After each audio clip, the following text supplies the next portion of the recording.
Yeah, came at 17. Damn.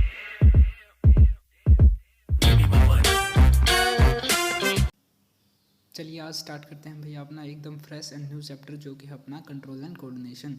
इसमें हम क्या क्या करने वाले हैं भैया, तो इसमें हम करेंगे सर जो बेसिक सिस्टम होते हैं वो सभी करने हैं कंट्रोल एंड कोऑर्डिनेशन के लिए।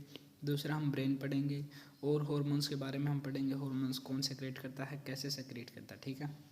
ओके, स्टार्ट करते हैं। सबसे पहले नर्वस सिस्टम। नर्वस सिस्टम के अंदर क्या क्या होता है वो देख लेते हैं पहले हम। नर्वस सिस्टम जो होता है अपना वो ब्रेन वगैरह वाला, ब्रेन एंड स्पाइनल कॉर्ड, ठीक है, वो वाला आता है।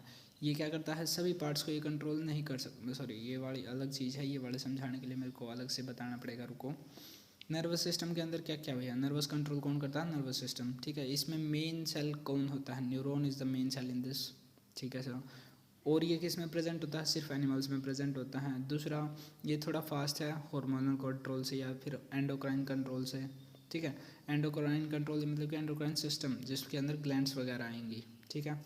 तो नर्वस सिस्टम में अपने को क्या क्या याद रखना है, काफ़ी फास्ट है, ओनली एनिमल्स के अंदर होता है। और इसके जो मतलब कि किस तरह से इसमें ट्रांसफ़र होता है मैसेजेस का, तो वो इलेक्ट्रिकल इम्पल्सिस के फॉर्म में होता है, ठीक है। दूसरा दूसरा क्या है सर, इसके जो मैसेजेस हैं मतलब कि जो न्यूरॉन्स हैं वो सभी जगह कवर नहीं कर सकते, कुछ ना कुछ पार्ट इसमें छूट ही जाता है, ठीक है। क्योंकि इसमें नर्व्स हैं मतलब कि नसें वगैरह, तो वो पूरे पार्ट तो कवर नहीं करती, हाँ ऑलमोस्ट करती हैं बट पूरा नहीं करती।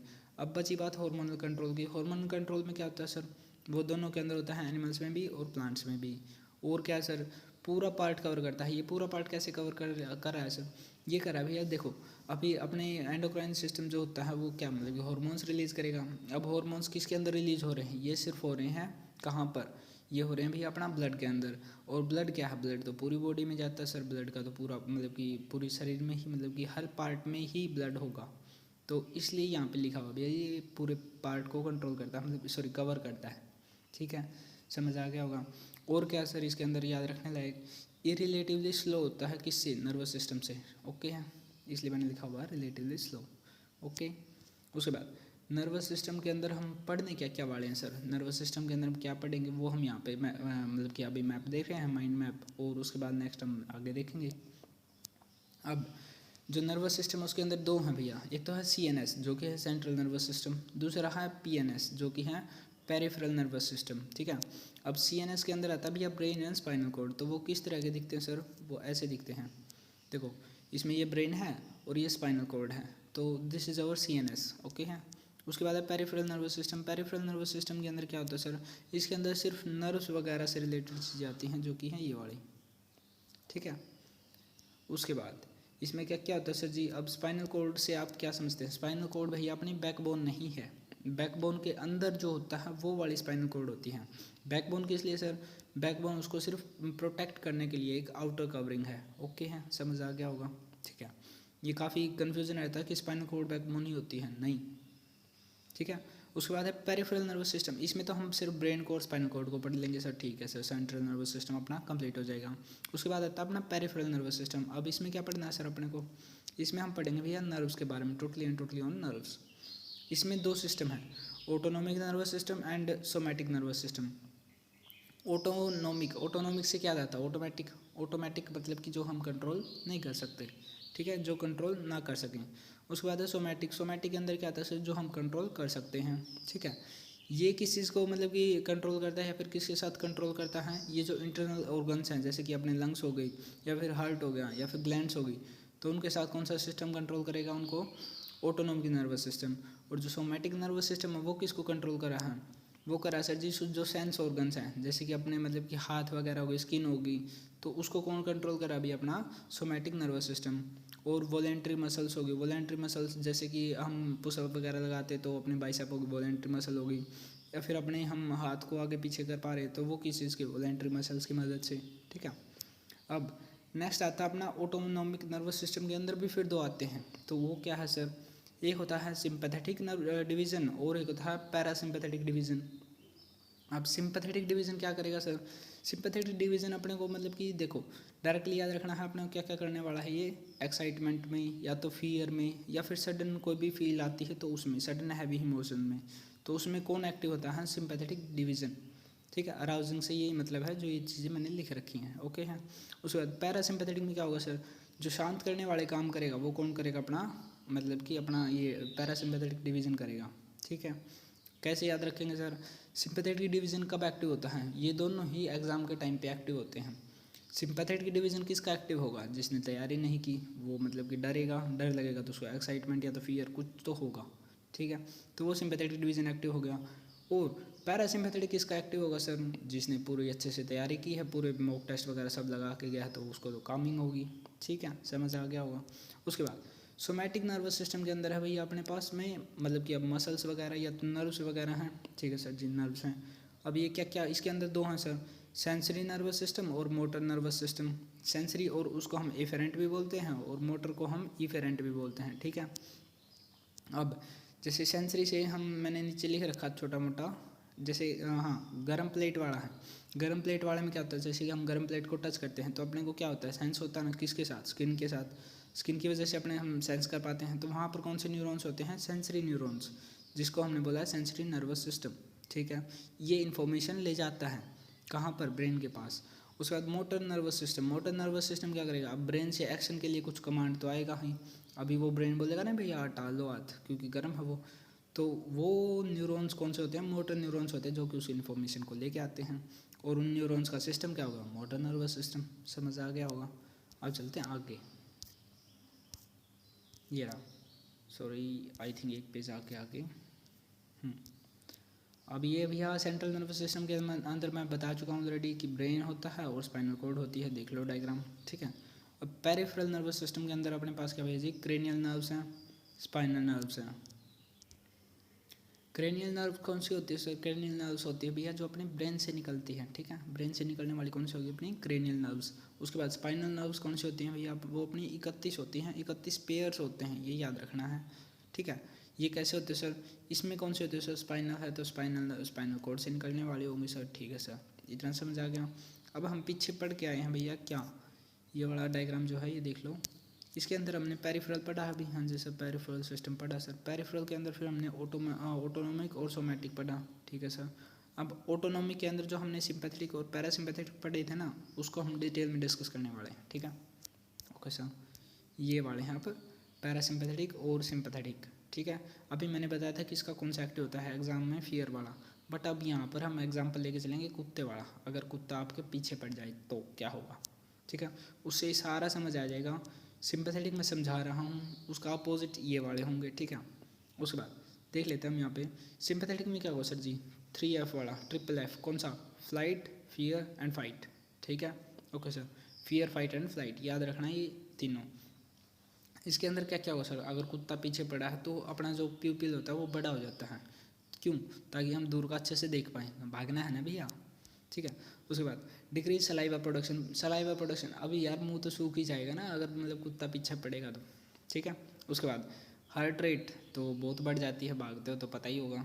उसके बाद constrict blood vessels, blood vessels में जो होता है प्रेशर बढ़ जाता है और वो मतलब कि कंस्ट्रिक्ट हो जाती है, कस जाती हैं, ठीक है। उसके बाद बीपी तो बढ़ेगा ही बढ़ेगा क्योंकि भागना है ब्रो। उसके बाद डायलेट्स ब्रोंकाई, ब्रोंकाई क्या होते हैं वो मैंने आई थिंक डायग्राम पहले करवा चुका मैं, रेस्पिरेशन, उसके अंदर डायग्राम में आप देख सकते हैं ब्रोंकाई क्या है, वो क्या करता है, वो फूल जाते हैं, क्यों, ताकि हवा ज़्यादा आ सके, क्यों, क्योंकि अपने को भागना है और ऑक्सीजन की ज़रूरत पड़ेगी, ऑक्सीजन मतलब कि एनर्जी यूज़ होगी ज़्यादा से ज़्यादा भागने में, तो उसमें ऑक्सीजन चाहिए होती है इस वजह से। उसके बाद ब्लड फ्लो जो होता है स्केलेटल मसल्स, जैसे कि अब अपने को भागना है तो अपनी थाई की मसल्स वगैरह या फिर मतलब कि जो अपनी मतलब मसल्स हैं, मेन मसल्स जो भागने में काम आएंगी, तो उनको वहाँ पर एनर्जी चाहिए होगी, ब्लड ज़्यादा फ्लो होगा वहाँ पर, ठीक है, क्योंकि भागना अच्छे से हो और ताकि कुत्ता काट ना ले। उसके बाद क्या है, reduce stomach and intestine motility, अब स्टमक और मतलब कि उनके अंदर डाइजेशन में भी फ़र्क पड़ेगा, ठीक है, डाइजेस्टिव एंजाइम्स की भी सेक्रेशन कम हो जाएगी, ये वाला पॉइंट हो गया। उसके बाद ग्लूकोज जो है काफ़ी ज़्यादा मतलब कि इंक्रीज़ कर देता है, किस में, ब्लड शुगर जो है बढ़ जाता है, इस वजह से ग्लूकोज मतलब कि रिलीज होगा ताकि ब्लड शुगर बढ़ जाए। अब ब्लड शुगर क्यों बढ़ाना है सर, क्योंकि अपने को भागने के लिए एनर्जी चाहिए होती है और sugar is the best source of energy short term में, ठीक है। उसके बाद stimulate the adrenal glands, adrenal glands अभी अपने को याद रखना है, ये डायरेक्टली मैं आगे भी बताऊँगा इसको क्या, कि अपनी किडनी के ऊपर कौन सी ग्लैंड होती है, एड्रेनल ग्लैंड्स, और वो क्या रिलीज़ करती हैं, एड्रेनलिन, ठीक है, ये याद रखना है डायरेक्टली। उसके बाद क्या इंपॉर्टेंट चीज़ है सर, एड्रेनलिन जो अपना वो स्ट्रेस हार्मोन्स होता है, स्ट्रेस हार्मोन हम उसको बोलते हैं। वो क्या करता है, जब भी अपने को कभी भी डर लगेगा या फिर अपने अभी ऐसा मान के चलो कोई आपके पीछे पड़ा हुआ है तलवार लेके आपको मारने के लिए, तो तब वो रिलीज़ होगा, या फिर कुछ भी फियर फ्लाइट और फाइट वाली जो सिचुएशन होगी उसमें वो रिलीज़ होता है, ठीक है। ब्लेडर को क्या कर देता है भैया, ये रिलैक्स कर देता है। ओके सर, ये समझ आ गया, ठीक है सर। इसमें जो होता है पैरासिम्पैथेटिक में बिल्कुल अपोजिट होगा, बस क्या होगा यहाँ पर थोड़ी सी चेंजिंग आएगी, यहाँ पर ब्लड शुगर का कोई इन्वॉल्वमेंट नहीं होगा। रही बात जो अपना स्ट्रेस हार्मोन है उसका कोई इन्वॉल्वमेंट नहीं होगा, बस बाकी जो यहाँ पे पड़ा है उसका अपोजिट यहाँ पे है, ठीक है। ओके सर, अब चलते हैं न्यूरॉन के बारे में। न्यूरॉन के बारे में हम ऑलरेडी पहले पढ़ चुके हैं, डायग्राम यहाँ से देख लो, ठीक है। इसके अंदर क्या कहा सर, डेंड्राइट है, डेंड्राइट, ठीक है सर। सोमा, स्केवन सेल और माइलन शीथ। माइलन शीथ एक इंसुलेटर की तरह काम करती है, मतलब कि इंसुलेशन है इसके ऊपर, किसके ऊपर, जो ये अपनी जो लाइन होती है ना इसके बीच में, उसको हम बोलते हैं एक्सोन। एक्सोन के ऊपर जो इंसुलेशन शीट है वो क्या है, माइलिन शीथ, ठीक है। ओके सर, एक्सोन टर्मिनल जो कि लास्ट में है इसके, ओके है। और बची बात जो ये वाली चीज़ है, जैसे यहाँ पर गैप था, मतलब कि वो इन दोनों के बीच में गैप होता है, लेकिन वहाँ से क्या दिख रही है अपने को, एक्सोन दिख रही है सर। अब उसको हम क्या बोलेंगे, नोड ऑफ रेनवियर, ओके है, ठीक है सर। अब इनके अंदर ट्रांसमिशन होता कैसे सर, ट्रांसमिशन होता भी है इस तरह से, पहले एक न्यूरॉन है, ठीक है सर, उसके बीच में थोड़ा सा गैप होगा जिसको हम बोलते हैं सिनफेज, साइनेप्स, सॉरी, ठीक है। और उसके बाद दूसरा लगा होगा, हो सकता है ये दूसरा ना हो, डायरेक्ट ऑर्गन हो यहाँ पर, वो भी हो सकता है, बट अगर कनेक्शन बन रहे हैं तो इस तरह से भी हो सकते हैं, ठीक है। और फिर इनके बीच में क्या होती हैं, केमिकल न्यूरोट्रांसमीटर हम इनको बोलते भी हैं, ठीक है। और यहाँ पर सिनफेज में क्या रिलीज़ होते हैं, साइनेप्स में, सॉरी, साइनेप्स में क्या रिलीज़ होते हैं, केमिकल्स रिलीज़ होते हैं जो कि इन्फॉर्मेशन कैरी कर रहे हैं, ठीक है, जिनको हम केमिकल न्यूरोट्रांसमीटर बोलते हैं। उसके बाद अब यहाँ पर थोड़ा बहुत मैं मतलब इनको मैंने लिख रखा है कि किसका क्या काम है। वैसे तो मैं ऑलरेडी ये पहले वाले वीडियोज़ में डिस्कस कर चुका हूँ, बट यहाँ पर दोबारा डिस्कस करें हम, क्या है डेंड्राइट। डेंड्राइट क्या था सर, जो आगे वाला हिस्सा था ना, ये वाला डेंड्राइट है ये, ठीक है, ये वाले हो गए या फिर ये हो गए, ये हो गए, तो ये क्या है, डेंड्राइट है सर। डेंड्राइट का क्या काम होता है, जो आगे वाला मतलब पीछे वाला था या फिर पुराना जो था जिसमें इन्फॉर्मेशन थी, उससे नेक्स्ट वाले में इन्फॉर्मेशन ट्रांसफ़र करना किसका काम है, डेंड्राइट्स का। वो इन्फॉर्मेशन लाते हैं दूसरे से, ठीक है, इसके अंदर इन्फॉर्मेशन आएगी, मतलब इसके आगे देखो एक और है तो उसमें से इन्फॉर्मेशन इसमें अंदर आई, ठीक है सर, ये हो गया डेंड्राइट का काम। उसके बाद स्केवन सेल क्या होते हैं सर, स्केवन सेल या फिर स्केवन सेल हम किसको बोलते हैं, जो माइलिन शीथ को बनाते हैं, ठीक है। माइलिन शीथ किसके बने होते हैं, स्केवन सेल की। माइलिन शीथ क्या काम करती है सर, यहाँ पे एच और आई है वो लिख लेना। Work as an insulation, insulation के तौर पर काम करती है, मतलब कि उसको रोकने का, मतलब कि आई थिंक सो हम ऐसे बोल सकते हैं, इलेक्ट्रिकल इम्पल्सेस की फॉर्म में ट्रांसफ़र हो रहा है, बट ये क्या करेगी उसको, मतलब कि रोकेगी, और इसी वजह से यहाँ पर क्या होगा, इस तरह से मतलब कि मैसेजेस जाएंगे ऐसे जंप कर करके, इधर कूदा फिर डायरेक्ट इधर, देन इधर, देन इधर, और ये अब जंप कर करके जा रहा है, तो ये इसकी कैसे ट्रांसमिशन होगी, फास्ट ट्रांसमिशन होगी, ठीक है, काफ़ी फास्ट मूव करेगा। उसके बाद स्केवन सेल हो चुका है सर। एक्सोन, एक्सोन क्या sir, electrical impulses go through it's, electrical impulses जो ये वाली लाइन होगी ना, ये वाली, और यहाँ से इनके नीचे को भी है पूरी, तो वो क्या होगी, वो एक्सोन होती है सर। अब यहाँ पे क्या लिखा होगा, हम इलेक्ट्रिकल इम्पल्सेस जो भी मतलब कि सिग्नल्स होंगे वो इसी के थ्रू जाएंगे, ठीक है सर। अभी दो चीज़ और इम्पोर्टेंट हैं, हो सकता है ये अनमाइलेटेड भी हो। अनमाइलेटेड मतलब सर, मतलब कि जिसके अंदर ये माइलिन शीथ ना हो, एक के ऊपर होती है माइलिन शीथ तो उसको हम बोलते हैं माइलेटेड एक्सोन, और दूसरे के ऊपर जब नहीं होती तो उसको हम बोलते हैं अनमाइलेटेड एक्सोन, ठीक है। तो अब माइलेटेड है तो क्या होगा, अगर माइलेटेड शीट है तो जंप करते हुए मैसेज आएंगे, फास्ट ट्रांसमिशन होगा। उसके बाद अनमाइलेटेड है तो क्या होगा, कंपेरेटिवली मतलब कि स्लो ट्रांसमिशन होगा, क्यों, क्योंकि वहाँ पर जंप नहीं होगा, स्लो ट्रांसमिशन वहाँ पर होगा। ये डायरेक्टली याद रख लो, समझ भी आ गया होगा वैसे भी, ठीक है। उसके बाद एक्सोन टर्मिनल जो एंडिंग होती है वही क्या होती है, अपना एक्सोन टर्मिनल हम उसको बोलते हैं। Some of the cells are myelinated और सम आर अनमाइलेटेड, ये मैंने बता दिया है, ठीक है। साइनेप्स में क्या रिलीज होते हैं ये ऑलरेडी मैं डिस्कस कर चुका हूँ, बता दिया यहाँ पे भी, ठीक है। अब चलते हैं नेक्स्ट पे। अब न्यूरॉन के जो टाइप होते हैं वो 3 टाइप के हैं, वो देख लेते हैं सर, कौन से होते हैं सर जी, 2 हैं, मैं ये इस डायग्राम से समझ लिया तो इधर से। सबसे पहले अपना सेंसरी न्यूरॉन, देन है अपना इंटर न्यूरॉन, देन है अपना मोटर न्यूरॉन, ठीक है, ओके सर। अब क्या होता है सर, देखो इस डायग्राम से देख लेते हैं हम, वो मैंने नोट्स के लिए बना रखा, बस समझ आ जाएगा वैसे उसमें से भी, बट यहाँ से कलरफुल है तो अच्छे से समझ आता है। अब देखो यहाँ से इसने टच किया, इसको यहाँ पर कांटा लगा और इसको सेंस हुआ। अब ये यहाँ से जो ये इन्फॉर्मेशन है भैया, यहाँ पर कांटा लगा मतलब कि उसको कुछ चुभा है, तो ये इन्फॉर्मेशन जाएगी किसके पास है, सेंसरी न्यूरॉन। कहाँ पर होते हैं, स्किन वगैरह में, ठीक है। तो यहाँ से इन्फॉर्मेशन गई किसके पास, इंटर न्यूरॉन के पास, जो कि कहाँ पर हो सकते हैं, इंटर न्यूरॉन हो सकते हैं भैया, स्पाइनल कॉर्ड में भी हो या तो ब्रेन में भी हो सकते हैं, ठीक है। तो वहाँ पर गई इन्फॉर्मेशन है, ठीक है सर। और इंटर न्यूरॉन वाले में क्या है, देखो यहाँ पर माइलेटेड सीट नहीं, माइलिन शीथ नहीं है यहाँ पर, ठीक है, ओके सर। इसको हम इंटर न्यूरॉन बोलते हैं। तो यहाँ से किसके पास जाएगी, इसके पास, इंटर न्यूरॉन के पास। फिर वापस से वहाँ से अब कमांड आएगी, कमांड कौन लेके आएगा सर, मोटर न्यूरॉन जो है कमांड लेके आएंगे, ठीक है। Okay sir. और फिर यहाँ से रिस्पॉन्स क्या हुआ, अभी अपने को काटा चुभा तो हम हटा लेते हैं ना, तो वो रिस्पॉन्स किसके थ्रू आया, वो कमांड किसके थ्रू आई, मोटर न्यूरॉन के थ्रू, ठीक है, ओके सर।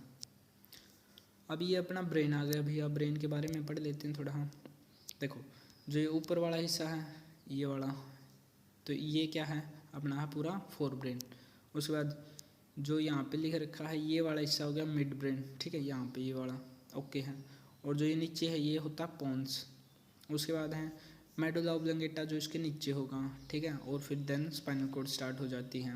उसके बाद हिंड ब्रेन ये वाला है, ठीक है, ये लास्ट वाला ये जो नीचे दिखा रखा ना ये वाला है अपना हिंड ब्रेन। और सेरिबेलम इसका एक पार्ट है, ठीक है, ऐसे मैंने बता रखा है, ओके है। अब एक और मेन इंपॉर्टेंट बात क्या होती है, यहाँ पर देखो अब यहाँ से तना सा बन गया, मतलब कि स्टेम सा बन गया है। अब स्टेम किसके, अब यहाँ पर अपने को क्वेश्चन आता है कि ब्रेन स्टेम के क्या पार्ट होते हैं। ब्रेन स्टेम के क्या पार्ट हैं, मिड ब्रेन है सर, सबसे पहले मिड ब्रेन आया, देन पोन्स आया सर, देन मेडुला ऑब्लंगेटा आया। तो ये तीनों चीज़ों को याद रखना है, ठीक है। और एक और इम्पोर्टेंट बात, जो पोन्स है और मेडुला ऑब्लंगेटा है ये मिड ब्रेन के पार्ट नहीं है, हिंड ब्रेन के पार्ट्स हैं, ये याद रखना है डायरेक्टली। अब चलते हैं नेक्स्ट। अब आते हैं फंक्शंस पर, ब्रेन के क्या क्या फंक्शंस होते हैं। तो फंक्शंस ईजिली, वैसे मैंने ईजी लैंग्वेज में लिख रखे हैं बट मैं शॉर्ट में बता रहा हूँ सभी को। क्या क्या करते हैं सर, फोर ब्रेन कौन सा सर, जो अपना ये ऊपर वाला हिस्सा था ये वाला, ठीक है, तो ये फोर ब्रेन है अपना। अब फोर ब्रेन के अंदर क्या सर जी, control the processing of information. अभी हम कोई भी नई लैंग्वेज सीखते हैं तो उसकी प्रोसेसिंग कहाँ पर होती है, या फिर हमारी जो इंटेलिजेंस होती है वो सभी प्रोसेसिंग कहाँ पर होती है, वो सभी होती है सर जी अपना फोर ब्रेन के अंदर, ठीक है। और सबसे बड़ा पार्ट जो ब्रेन का वो ये ही है, ठीक है, okay sir. Associative function and the voluntary motor activities, जो भी अपनी मोटर एक्टिविटीज़ हम करते हैं, मतलब कि जो भी अपने को इन्फॉर्मेशन मिलती है और उसके हिसाब से हम एक्ट करते हैं, तो वो सभी कहाँ से आती है, अपने फोर ब्रेन से, ठीक है। Cerebrum is the most biggest part of that. अब इसके पार्ट्स यहाँ पे मैंने बता रखे हैं, सेरेब्रम है, थैलेमस है और हाइपोथैलेमस है, ठीक है। जो सेरेब्रम है वो क्या काम करता है, जो इंटेलिजेंस होती है अपनी वो कंट्रोल करता है, और जो नॉलेज होती है वो सभी कहाँ पर प्रोसेसिंग होती है, अपना सेरेब्रम के अंदर।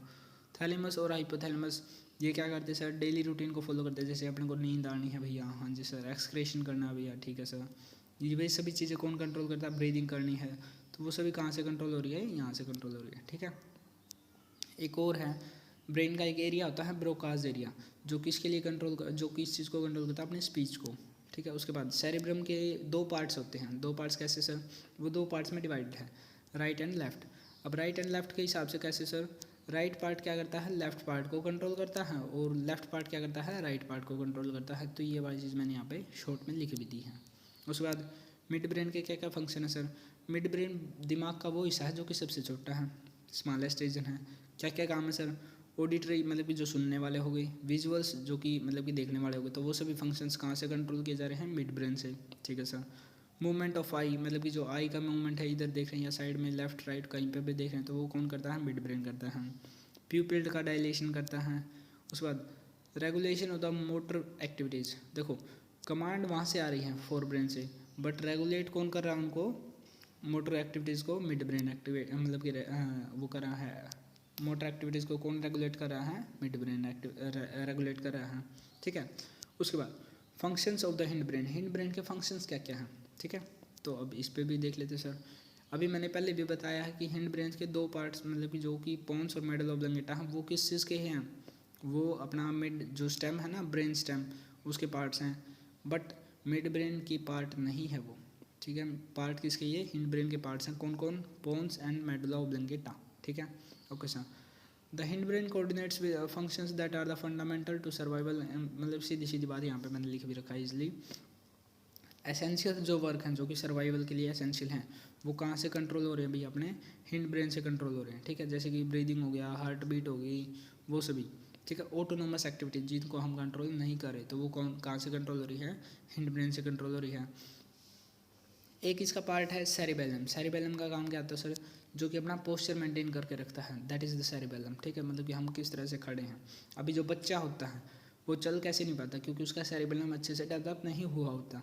जब उसका सेरिबेलम डेवलप हो जाता है तो वो क्या करता है, अच्छे से चल पाता है। तो दैट इज़ द काम ऑफ सेरिबेलम, समझ आ गया होगा। पोन्स एंड मेडुला ऑब्लिंगेटा आगे हम देख लेंगे, ठीक है। ये आ गया भाई अपना बोन्स एंड मतलब कि CNS। अब CNS के कुछ जो शॉर्ट में काम थे वो मैं यहाँ पे लिखे हुए हैं। CNS क्या क्या कंसिस्ट करता है, ब्रेन एंड स्पाइनल कॉर्ड, ठीक है sir. Functions of these parts क्या क्या हैं, सेरिब्रम के क्या क्या हैं भैया, रीजनिंग, जो हम रीजनिंग का अपना पेपर भी होता है, तो वो हम क्या क्या करते हैं, रीजनिंग वगैरह लगाते हैं कि नहीं लगाते। लॉजिक जो होता है वो सभी कहाँ से आ रहा है भैया, सेरिब्रम से आ रहा है। इमोशंस हो गए, स्पीच वगैरह, ये सभी काम जो मैंने यहाँ पे लिख रखे वो सभी कहाँ से होते हैं, सेरिब्रम से। सेरिबेलम का क्या काम है सर, मतलब कि सीधी सी बात है, उसको अच्छे से बॉडी को चलाने में, किस तरह से चलाने में, जो हम पोस्चर्स दौड़ते हैं या फिर भागते हैं, मतलब कोई भी फिजिकल एक्टिविटी करते हैं, तो वो कौन मेंटेन करता है उसको, सेरिबेलम। पोन्स का क्या काम है सर, पोन्स जो है release signals from the hind brain to the mid brain, sorry fore brain. Hind brain से फोर ब्रेन के जो मैसेज होते हैं उनका सिग्नल का ट्रांसपोर्टेशन कौन करता है, वो पोन्स करता है, ठीक है sir.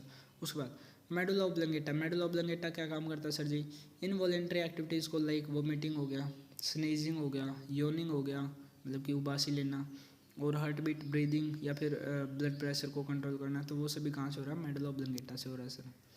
Medulla oblongata continues as the spinal cords, मतलब कि मेडुला ऑब्लिंगेटा वो लास्ट पार्ट है जिसके बाद क्या स्टार्ट हो जाती है, स्पाइनल कॉर्ड, ठीक है। Vertebral columns and it controls the reflex action. Spinal cord का काम यहाँ पे मैंने बता दिया कि ये रिफ्लेक्स एक्शन को कंट्रोल करती हैं। अब रिफ्लेक्स एक्शन क्या होते हैं सर, उनको हम देखते हैं आगे।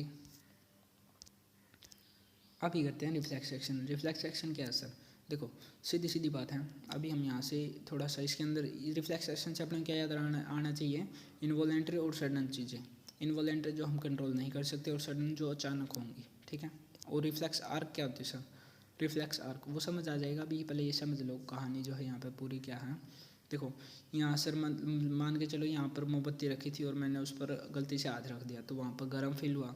अब वो जो जाएगा गर्म, जो मतलब कि ऐसा जो इन्फॉर्मेशन है कि ये गर्म है, तो वो इन्फॉर्मेशन किसके थ्रू जाएगी, सेंसरी न्यूरॉन के थ्रू। कहाँ तक गई, ये यहाँ पे स्पाइनल कॉर्ड है, ठीक है। स्पाइनल कॉर्ड का हिस्सा है टोटली स्पाइनल कॉर्ड, जो जिसको हमने ग्रे मैटर बोला हुआ है, तो यहाँ पर गई, ठीक है सर। किसके थ्रू गई है, सेंसरी न्यूरॉन के थ्रू। कहाँ से, सेंसरी न्यूरॉन स्किन में होते हैं सर, ठीक है। यहाँ से गई कहाँ पे, स्पाइनल कॉर्ड के पास। अब स्पाइनल कॉर्ड के अंदर क्या है, इंटर न्यूरॉन है, जो कि मैं ऑलरेडी बता चुका हूँ क्या होते हैं, ठीक है। इंटर न्यूरॉन में गई, देन वहाँ से फिर स्पाइनल कॉर्ड से क्या कमांड मिली भैया कि वहाँ से हाथ हटा लो, तो वो कहाँ पर किसके पास जाएगी, वो इन्फॉर्मेशन मसल के पास जाएगी कि इसको कॉन्ट्रैक्ट करना है या मतलब कि एक्सपेंड करना है, तो वो इन्फॉर्मेशन इसके पास गई। वो क्या करेगी, हाथ हटा लेगी, मतलब कि मसल क्या करेगी, कॉन्ट्रैक्ट हो जाएगी, जिससे वहाँ से हाथ हटेगा, तो वो कौन होगी, इफेक्टर होगी। रिसेप्टर कौन होता है, जो रिसीव करेगा इन्फॉर्मेशन को। इफेक्टर कौन होगा, जो मतलब कि मसल होगी, जैसे कि वहाँ से मतलब कि उसको इफेक्ट करने के लिए या फिर रिमूव करने के लिए जिसने इफेक्ट किया है या प्रेशर डाला है, मतलब कि हम बोल सकते हैं जिसने बोला है कि यहाँ से हाथ हटाओ, या फिर जिसने किया है, सॉरी, ठीक है, जिसने किया है यहाँ से हाथ हटा लो, तो वो कौन थी, मसल थी। ओके हैं, ये जो न्यूरॉन्स थे जो कि स्पाइनल कॉर्ड से यहाँ तक मसल तक इन्फॉर्मेशन लेके आए, वो कौन से थे, मोटर न्यूरॉन्स। अब समझ आ गए होंगे मोटर न्यूरॉन्स क्या होते हैं, sensory neuron and inter neuron, ठीक है। ओके सर, देन अपने पास और क्या भैया, देन अपने पास यहाँ पे ये मैंने लिख रखा पूरी राम कहानी जो मैंने अभी ऊपर बताई है, ठीक है। उसके बाद अभी अपने को डायरेक्टली ये याद रख लेते हैं हम, रिफ्लेक्स आर्क क्या होती है। रिफ्लेक्स आर्क क्या है सर जी, रिफ्लेक्स आर्क, रिफ्लेक्स आर्क वो है रास्ता है जहाँ से मतलब जैसे यहाँ से नहीं स्टार्ट हुआ, अब ये हाथ से स्टार्ट हुआ, तो ये वाला जो रास्ता था ना पूरा न्यूरॉन्स का, तो this is the reflex arc. मतलब क्या है, जो जो अपनी रे बनी है, मतलब कि यहाँ से इन्फॉर्मेशन जानी है फिर इंटर न्यूरॉन के पास, देन मसल के पास, तो ये वाली जो पूरा पाथ था यही रिफ्लेक्स आर्क है, ठीक है। तो कहाँ से, इसमें किस तरह से होता है सर, ये इस तरह से भी आप पहले कहाँ से आएगी, रिसेप्टर ऑर्गन के पास, जो कि हम यहाँ पे थी, हम बड़ी जो हाथ है या फिर फिंगर थी अपनी, ठीक है। उसके बाद एफरेंट या तो सेंसरी न्यूरॉन के पास जाएगी इन्फॉर्मेशन, गई सर, क्योंकि सेंसरी न्यूरॉन ही उस इन्फॉर्मेशन को ब्रेन मतलब कि स्पाइनल कॉर्ड तक लेके गए थे। देन इंटरन्यूरॉन होते सर बीच में, तो इंटरन्यूरॉन के पास इन्फॉर्मेशन गई sir. Then efferent motor neurons, जिन्होंने कमांड मतलब वहाँ से स्पाइनल कॉर्ड से कमांड मिली, फिर वो इन्फॉर्मेशन लेके आए, इफरेंट उनको हम बोलते हैं।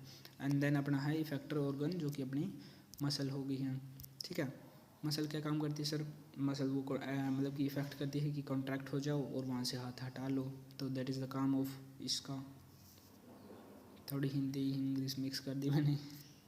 हाँ, अब आते हैं भैया CNS जो अपना सेंट्रल नर्वस सिस्टम है या फिर ब्रेन और स्पाइनल कॉर्ड है, उनको कैसे मतलब कि प्रोटेक्ट किया हुआ है वो देख लेते हैं। अब ब्रेन को कंट्रोल मतलब कि सॉरी क्या करने के लिए, प्रोटेक्ट करने के लिए बहुत सारी चीज़ें हैं। आप ये सोच रहे होंगे अब DAP क्यों लगा दिया यहाँ पे। जो DOP को जानते अच्छी बात है, नहीं जानते आगे हम बता देंगे, कोई दिक्कत वाली बात नहीं है। सबसे पहले ब्रेन जो है, ये ब्रेन है, मान के चले हम यहाँ पर ब्रेन है नीचे, और इतनी सारी लेयरिंग उसके ऊपर होती है, जो कि क्या है, सबसे पहले अपनी skin, then periosteum, then bone, then dura mater, then arachnoid, then pia mater, ठीक है। अब ये जो लास्ट वाली 3 चीज़ें हैं, ड्यूरामेटर, एरेक्नोइड एंड पायामेटर, इनको हम बोलते हैं DAP। अब DAP को याद रखने के लिए मैंने ये कट्टा लगाया भैया, DAP।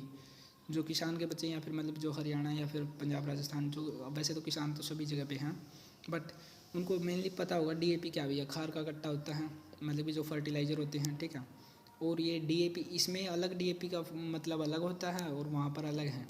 इसमें DAP क्या होता है sir, di ammonium phosphate, but वो अपने को याद नहीं रखना है, अपने को याद रखना है ये, जब हम फर्टिलाइज़र वगैरह पढ़ेंगे तब उसको याद रखना। बट यहाँ पर क्या याद रखना है, DAP, dura mater, arachnoid and pia mater, इनको हम मीनिंजेस भी बोलते हैं, ठीक है। और बोन के नहीं, देखो इतनी सारी प्रोटेक्शंस ब्रेन के लिए होती हैं, तब जाके ब्रेन आता है। और एक और बात, अब इनके बीच में भी मतलब कि यहाँ पर भी एक वो होता है क्या, फ्लूइड कौन सा होता है सर, CSF, सेरिब्रोस्पाइनल फ्लूइड, जो कि क्या काम करता है सर, क्वेश्चन का काम करता है, तकिए की तरह काम करता है। अगर हम उछलते हैं तो अपना दिमाग हड्डी को लगेगा, मतलब कि अपनी जो स्केलेटन की मसल है, सॉरी स्केलेटन की बोन है, उसको लगेगा, तो अपना मतलब कि दिमाग को चोट लगनी चाहिए, बट नहीं लगती। क्यों नहीं लगती, क्योंकि वहाँ पर क्या होता है, CSF, समझ आ गया होगा। ये कहाँ पर होता है सर जी, ब्रेन के चारों तरफ तो होता ही है, और ब्रेन के अंदर भी जो खाली जगह बचती है, मतलब कि ऐसा तो है नहीं कि पूरा का पूरा उसकी डेंसिटी काफ़ी ज़्यादा, कुछ ना कुछ तो स्पेसेस बचते हैं, तो वहाँ पर भी क्या होता है, CSF, ठीक है। यही लिख दिया भैया क्या क्या होती हैं, 3 मेन लेयर होती हैं, द बोन स्कल, जो कि क्रेनियम ही हम उसको बोलते हैं, सेरिब्रोस्पाइनल फ्लूइड जो कि CSF हो गया, मेनिंजेस जो कि बता चुका हूँ मैं, ठीक है। नेक्स्ट, अब आगे भैया हम मतलब कि देखो अपना यहाँ पर CNS होता है कंप्लीट, ठीक है। अब CNS के बाद अपने को पढ़ना भैया अपना पेरिफेरल वाला भी हम बाद में कर चुके हैं वो भी। अभी हम करें भैया एंडोक्राइन सिस्टम, जो कि अपना ग्लैंड से रिलेटेड है टोटली। अभी कौन सी ग्लैंड किसके अंदर होती है वो हम यहाँ पे देख लेंगे, बट सबसे पहले हम यहाँ पे देखते हैं कि एंडोक्राइन ग्लैंड्स कौन सी होती हैं या फिर एक्सोक्राइन ग्लैंड्स कौन सी होती हैं, ठीक है। मेनली काम किस चीज़ का, यहाँ पर हार्मोन्स का काम होगा, ये बात याद रखनी है अपने को, ठीक है। अब एंडोक्राइन क्या सर, एंडोक्राइन है सेक्रेट इनटू द ब्लड, ये टोटली जो भी हार्मोन्स रिलीज होंगे वो कहाँ पर सेक्रेट करेगा, डायरेक्टली ब्लड के अंदर। ये डक्टलेस होती है, कोई इसके अंदर डक्ट नहीं होगी, मतलब कि कोई भी पाइप के जैसी चीज़ नहीं होगी, जो कि हम वेसल्स बोलते हैं नीचे, ब्लड वेसल्स वगैरह, ठीक है। और क्या होगा सर, सेक्रेट हार्मोन सेक्रेट करता है, ठीक है सर। और एक्सोक्राइन ग्लैंड्स कौन से होते हैं सर, अपने शरीर के बाहर कौन से ग्लैंड्स हैं, देखो अपने एक तो आँख के पास है, जो कि अपना आंसू वगैरह निकलता है, आई थिंक सो वो है। दूसरा और क्या सर, अपने पास में जो अपने हाथों में या फिर स्किन अपने हम बोल सकते हैं, स्किन के अंदर जो अपना पसीना आता है ना, स्वेट आता है, या फिर जो नोज़ के पास होती है अपनी ऑयली मसल्स, मतलब कि ऑयल ग्लैंड्स होती हैं जो कि ऑयल रिलीज़ करती है फेस पर, तो वो वाली होगी, ठीक है। तो इसमें होती है एक्सोक्राइन ग्लैंड्स, ठीक है, क्योंकि वो बाहर है सभी, या इससे आप याद रख सकते हैं एक्सोक्राइन जो कि बाहर है, ठीक है। Secrete into the external environment, कहाँ पर सेक्रेट करता है, या तो अपना एक्सटर्नल एनवायरनमेंट में, जैसे कि अभी अपनी स्किन ने एक्सक्रीट किया, ठीक है, या तो किसी ऑर्गन में, इनके पास डक्ट होती हैं, या तो ये किसी ऑर्गन में खुलते हैं, या तो कहाँ पर खुलते हैं, एक्सटर्नल एनवायरनमेंट में खुलते हैं, ठीक है। देन अपने पास भैया और क्या है सर, और क्या क्या सेक्रेट करता है सर, ये स्वेट सेक्रेट करता है, ऑयल सेक्रेट करता है, और कुछ एंजाइम्स भी सेक्रेट करते हैं ये, ठीक है, एक्सोक्राइन ग्लैंड्स। अभी एंडोक्राइन सिस्टम के अंदर ये सारी ग्लैंड्स होती है सर, मैन के अंदर ये होती हैं और वुमेन के अंदर जो होती हैं वो दिखा देता हूँ मैं यहाँ पे कि क्या क्या लिखा हुआ है, ठीक है। बस यहाँ पर ये फ़र्क आता है, वो क्या होता है सर जी, यहाँ पर टेस्टिकल्स हैं बट यहाँ पर ओवरीज और प्लेसेंटा जो एक्स्ट्रा जाती हैं जो कि अलग होती हैं, टेस्टिकल्स नहीं होते हैं, ठीक है। Okay sir. और जो ऊपर वाली वो सारी सेम वीमेन में भी होती है और मैन में भी होती है। यहाँ पे मैंने दिखा भी रखा डायग्राम से, गूगल पर काफ़ी अच्छा डायग्राम मिल गया। ये पीनियल ग्लैंड जो कि ब्रेन में होती है, ठीक है सर जी। पिट्यूटरी ग्लैंड और हाइपोथैलेमस वो भी कहाँ पर सर, बिल्कुल मतलब कि पीनियल ग्लैंड के नीचे ही है, ठीक है। पिट्यूटरी ग्लैंड को हम मास्टर ग्लैंड भी बोलते हैं, ये हम आगे पढ़ लेंगे। ये होती है थायराइड ग्लैंड जो कि इस शेप में है, बटरफ्लाई शेप में है। थाइमस ग्लैंड जो कि अपनी मतलब कि ब्रेस्ट के अंदर होती है, ठीक है। उसके बाद पैनक्रियाज जो कि मतलब कि स्टमक के डायरेक्ट नीचे होता है, या आई थिंक स्टमक के पीछे भी हम बोलते हैं कई बारी, ठीक है। Okay sir. और है एड्रेनल ग्लैंड्स जो कि मैंने बता चुका हूँ ऑलरेडी, किडनी के ऊपर होती हैं। और टेस्टिकल्स जो कि मेल्स में होते हैं, ठीक है। और अब अपना आता है फीमेल में। फीमेल में ऊपर वाली सारी चीज़ें सेम, बट यहाँ पर ओवरीज आ गई जो कि एग्स प्रोड्यूस करते हैं, और प्लेसेंटा हो गई ड्यूरिंग प्रेगनेंसी। प्रेगनेंसी के थ्रू मतलब कि जब प्रेगनेंसी होती है तब माँ और बच्चे को जो मतलब कि डक्ट जोड़ के रखती है, दैट इज़ कॉल्ड प्लेसेंटा, ठीक है। Okay sir. नेक्स्ट अपना अभी हम इन सभी के काम देखेंगे। तो पिट्यूटरी ग्लैंड कहाँ पर होती है वो सभी समझ आ गया होगा, वही लिख रखा है कहाँ पर है। इसको मास्टर ग्लैंड भी बोलते हैं। क्यों करते हैं सर, क्योंकि ये जो सेक्रेशन करती है ना, वो किस चीज़ को कंट्रोल करता है, जो बाकी चीज़ें सेक्रेट करना चाहिए। मतलब कि किस तरह से बता रहा हूँ मैं, मतलब कि देखो अभी आपको कोई ऑर्डर दे रहा है तो आप किसी और को ऑर्डर दोगे, तो आपका जो मास्टर होगा ना वो वाला ये ग्लैंड है, ठीक है, मास्टर पिट्यूटरी ग्लैंड। और जो आप होगे वो आप नॉर्मल ग्लैंड्स होंगे जो कि इसके नीचे काम करते हैं, जो कि खुद भी काम करेंगे, मतलब कि खुद भी सेक्रेट करेंगे, ठीक है, उस हिसाब से। तो मास्टर ग्लैंड क्यों कहते हैं, क्योंकि ये सबसे ऊपर हैं, ये ऑर्डर देती हैं कि तुम सेक्रेट करो, और उसके लिए ये भी सेक्रेशन करती है, ठीक है। It also secrete the growth hormone, ये ग्रोथ हार्मोन भी सेक्रेट करती है। कौन सा ग्रोथ हार्मोन, जो कि अपने मतलब कि ड्वार्फिज्म या तो जाइजेंटिज्म के लिए रिस्पॉन्सिबल होते हैं। अगर बच्चे में मतलब कि अगर ग्रोथ हार्मोन रिलीज़ नहीं हुए तो उसको क्या होगा, ड्वार्फिज्म हो जाएगा, मतलब कि ज़्यादा छोटा रह जाएगा। और ज़्यादा ही सेक्रेट हो गई, ओवर सेक्रेशन हो गया, तो वो क्या हो जाएगा, उसमें जाइजेंटिज्म हो जाएगा, ठीक है। मतलब कि राक्षस की तरह दिखने लगेगा, काफ़ी बड़ा हो जाएगा, मतलब कि दिखना तो जैसा होगा वो ऐसा दिखेगा, बट काफ़ी साइज़ में बड़ा दिखेगा। उसके बाद एक और टर्मिनोलॉजी है जो कि किस में दी है मैंने यहाँ पे, एक्रोमेगली, ये अडल्ट में होती है भैया, यहाँ पे मैंने लिखना है, आई थिंक थोड़ी गलती हो रही है। एक्रोमेगली जो होती है वो किस में होती है, अडल्ट के लिए है, ठीक है, ओके है। उसके बाद बटरफ्लाई, अब बटरफ्लाई शेप कौन सी आ गई, थायराइड ग्लैंड। थायराइड ग्लैंड कौन सी थी, अभी हमने देखी भी थी, ये रही गले के अंदर है, ठीक है, पैराथायराइड एंड थायराइड ग्लैंड्स, ठीक है, ओके सर। अभी थायराइड ग्लैंड क्या क्या काम करती है वो मैं शॉर्ट में बता रहा हूँ। बटरफ्लाई शेप्ड है वो समझ आ गया होगा। क्या सेक्रेट करती है सर, मेटाबॉलिज्म को रेगुलेट करने के लिए हार्मोन सेक्रेट करेगी। मेटाबॉलिज्म जो अपना खाना पचाना वगैरह हो गया, फिर खाने से रिलेटेड जो प्रोसेसेस होगी। उसके बाद आयोडीन रिक्वायर्ड होता है, एक मिनट, कौन सा हार्मोन सेक्रेट करती है, ये सेक्रेट करती है थायरोक्सिन, ठीक है, याद रखना इंपॉर्टेंट है, ओके। उसके बाद थायरोक्सिन को मतलब कि एक्सक्रीट करवाने के लिए क्या चाहिए होता है, आयोडीन चाहिए होता है। आयोडीन की कमी होगी तो थायरोक्सिन मतलब कि सिंथेसाइज नहीं हो पाएगा बॉडी में, ठीक है, ओके सर। और थायरोक्सिन नहीं होगा तो सीधी सीधी बात है कौन सी बीमारी होगी, गोइटर बीमारी हो जाएगी, ठीक है, ओके सर। उसके बाद नेक्स्ट अपना पैनक्रियाज। पैनक्रियाज को हम ऑलरेडी डिस्कस कर चुके हैं, बट यहाँ पर भी डिस्कस करना है। अब इसके पास डक्ट होती हैं और ये एंडोक्राइन सिस्टम, एंडोक्राइन का भी काम करता है और एक्सोक्राइन के तौर पर भी काम करता है। कहाँ पर प्रेजेंट वो आपको पता ही है, ठीक है। उसके बाद क्या है, एक एंडोक्राइन के सिस्टम के तौर मतलब कि एंडोक्राइन ग्लैंड के तौर पर ये क्या करता है भैया, इट मैन्युफैक्चर्स 2 हार्मोन्स जो कि हैं इंसुलिन और ग्लूकोजन, ठीक है। इंसुलिन और ग्लूकोजन अगर इनकी कमी होगी तो अपने को कौन सी बीमारी होती है, डायबिटीज़ होती है। डायरेक्ट याद रखना है, यहाँ पे मैंने दिखा भी रखा है। मतलब कि रेगुलेट करता है किस चीज़ को, शुगर लेवल्स को। शुगर लेवल को रेगुलेट करता है, मतलब कि रेगुलेट करता है कि अगर शुगर लेवल्स इंक्रीज डिक्रीज होंगी तो मतलब कि डायबिटीज़ की प्रोसेस होगी, सॉरी डायबिटीज़ की प्रॉब्लम होगी। हाँ जी सर। एग्नोस्टिकली क्या मतलब है, एक इंक्रीज होगा, मतलब कि अगर मान के चलो इंसुलिन इंक्रीज हो गया तो दूसरा क्या करेगा, ये वाला डिक्रीज करेगा। अगर ये बढ़ा रहा है तो ये घटाएगा, और ये घटाएगा तो ये बढ़ाएगा, तो ये वाली प्रोसेस चलती रहती है, ठीक है, ओके है। और एक्सोक्राइन, अब ये तो था सर जी हार्मोन्स रिलीज करा तो मतलब कि एंडोक्राइन ग्लैंड के तौर पर काम कर रहा है। अब एक्सोक्राइन ग्लैंड के तौर पर कैसे काम करता है सर, ये क्या सेक्रेट करता है, एंजाइम सेक्रेट करता है, ठीक है, ओके सर। किस चीज़ के लिए, प्रोटीन्स के ब्रेकडाउन के लिए, जो कि इसने कौन से एंजाइम सेक्रेट किए थे, लाइपेज और ट्रिप्सिन। ये ऑलरेडी लाइफ प्रोसेस वाले लेसन में मैंने बताया है, किया भी है पूरा अच्छे से हमने, यहाँ पर मैंने दोबारा बता दिया। क्या क्या सेग्रेट करता है? Lipase and trypsin. और किस चीज़ के? प्रोटीन के, लिपिड्स के, कार्बोहाइड्रेट्स के और nucleic acid in the blood, ये सारी चीज़ें ये रिलीज़ करते हैं, ठीक है। ओके, देन सो रिलीज़ नहीं करता ये सभी, मतलब कि प्रोटीन्स के, लिपिड्स के और कार्बोहाइड्रेट्स, इनके ब्रेक डाउन के लिए जो एंजाइम्स रिलीज़ करता है वो थे वो अपने लिप्सिन, लाइपेज एंड ट्रिप्सिन। उसके बाद an insufficient amount of insulin, अगर इंसुलिन कम होगा तो पैनक्रियाज, मतलब कि तो सीधी बात ये मैं बता चुका हूँ ऑलरेडी कि डायबिटीज़ की बीमारी होती है अगर इंसुलिन कम रिलीज़ होगा तो, या फिर इनसफिशिएंट मात्रा में रिलीज़ होगा तो, ठीक है। ओके सर, अब आती है sir adrenal gland. Adrenal gland के अंदर क्या होता है sir? Occurs in the pairs, pairs के अंदर है, ठीक है सर, हर किडनी पर है। ओके सर, साइज इसका जो है एज के हिसाब से डिक्रीज होता रहता है। मेन काम कब होता है सर? ये तब रिलीज़ करता है जब अपने को फ्लाइट या फाइट मोड ऑन करना हो, जैसे कि जब कुत्ता वाला सीन, ये मैं ऑलरेडी बता भी चुका हूँ, बस यहाँ पे लिख रखा है, पढ़ लेना। देन अपना नेक्स्ट ख़त्म नहीं, हाँ गोनाड्स रह गए बस अपने। गोनाड्स के अंदर क्या क्या सर? गोनाड्स के अंदर आते हैं अपने दोनों, जो मेल्स में है वो है टेस्टिस एंड फीमेल्स में है वो है ओवरीज।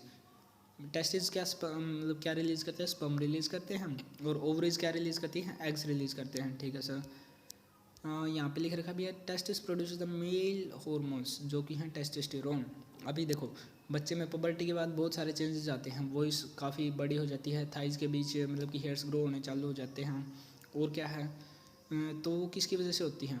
या फिर ब्रेस्ट, हम बोल सकते हैं अपनी जो गर्ल्स में भी ब्रेस्ट फूल, वो किसकी वजह से होती है? वो गर्ल्स वाले में हम पढ़ेंगे तभी। बट पुबर्टी के टाइम पर जो जो भी चेंजेस आते हैं बॉयज़ में, वो किसकी वजह से आते हैं? टेस्टोस्टेरोन की वजह से, ठीक है।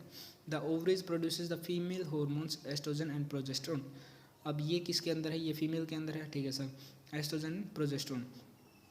टेस्टोस्टेरोन का एक और काम है, जो भी सेक्सुअल कैरेक्टर बॉयज़ में या फिर मतलब कि मेल्स में डेवलप होते हैं तो वो किसकी वजह से होते हैं? टेस्टोस्टेरोन की वजह से। मसल डेवलपमेंट होती है वो भी टेस्टोस्टेरोन की मदद से, ठीक है। ओवरीज किस चीज़ को रिलीज करते हैं? Estrogen and progesterone. ये किस चीज़ का काम करते हैं सर? एस्ट्रोजन का क्या काम है सर? एस्ट्रोजन जो अपने को किस चीज़ में, वो भी जो भी पुबर्टी के बाद चेंजेस होते हैं गर्ल्स में, ब्रेस्ट का फूल मतलब कि ब्रेस्ट का या फिर मेमरी ग्लैंड्स डेवलप होना, ब्रेस्ट का डेवलप होना, या तो थाइस के बीच हेयर्स आना, या फिर और भी जो मतलब कि उनकी वॉइस का पिच लो हो जाना, वो वाली सारी चीज़ें किसके अंदर होती हैं? एस्ट्रोजन की वजह से होती हैं, ठीक है। और क्या सर, किस चीज़ के लिए रिस्पॉन्सिबल है? जो भी सेक्सुअल कैरेक्टर उनके अंदर डेवलप होते हैं, मेल्स के अंदर या फीमेल्स के अंदर, सॉरी फीमेल्स के अंदर, ठीक है। तो वो किसकी वजह से होते हैं? अपने यहाँ पे मतलब कि जो एस्ट्रोजन है उसकी वजह से। यहाँ पर रिस्पेक्टिवली वाली ये पूरी लाइन पढ़ लेना, तब समझ आ जाएगी क्या है। टेस्टोस्टेरोन एंड एस्ट्रोजन जो है वो किस चीज़ में हेल्प करते हैं भैया? सेकेंडरी सेक्सुअल कैरेक्टर डेवलप करने में, मेल्स एंड फीमेल्स में, ठीक है। मेल्स में कौन? टेस्टोस्टेरोन, फीमेल्स में कौन? एस्ट्रोजन, ठीक है। और प्रोजेस्टेरोन का क्या काम है सर फिर लेडीज़ में? तो प्रोजेस्टेरोन का काम होता है जब प्रेगनेंसी होती है तो उसको हम प्रेगनेंसी हार्मोन्स भी बोलते हैं, ठीक है। यहाँ पर अपना लेसन होता है भैया पूरा, और नेक्स्ट लेसन हम करेंगे भैया अपना रिप्रोडक्शन का, ठीक है। Thanks for watching. तो अब बात करते हैं आपको पीडीएफ कब और कैसे मिलेगी। तो मैं सबसे पहले बता दूं कि पीडीएफ फ्री नहीं है, एक पेज का 1 रुपये है भैया, ठीक है। अगर मान के चलो कोई पीडीएफ है जो 10 पेजेस की है तो आपको 10 रुपये पे करने हैं। अगर कोई 5 पेजेस की है तो आपको 5 रुपये पे करने हैं, ठीक है। पेमेंट डिटेल्स कैसे हैं वो यहाँ पे देखते हैं। ये मेरा यूज़र नेम है टेलीग्राम का, यहाँ पे आप जाइए, यहाँ पे मैसेज कीजिए, मैसेज करने के बाद मैं आपको गूगल पे, फ़ोनपे की डिटेल्स दे दूँगा, वहाँ पे आप पे करना। उसके बाद मैं आपको पीडीएफ जो है टेलीग्राम पर ही सेंड कर दूँगा, ठीक है। Thank you so much.